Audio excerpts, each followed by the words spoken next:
মাত্র 5 সেকেন্ডেই দেখে নাও এইচএসসি পরীক্ষায় আসার মতো একটি খুবই ইজি এমসিকিউ। এখানে দেওয়া আছে একটা ম্যাট্রিক্স, কর্ণ ম্যাট্রিক্স এ।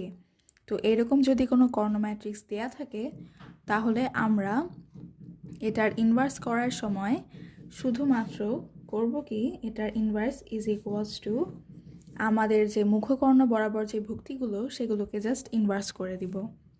1/a 0 0 0 1/b 0 0 0 1/c। এটা হচ্ছে আমাদের অ্যান্সার।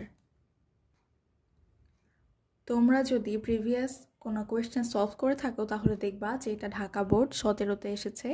এখানে এ একটা ম্যাট্রিক্স দেওয়া আছে, তাহলে A inverse equals to what? এখন তো আমরা জেনে গেছি, তাই অতএব A inverse is equals to আমরা মুখকর্ণের ভুক্তিগুলোকে ইনভার্স করে দিব।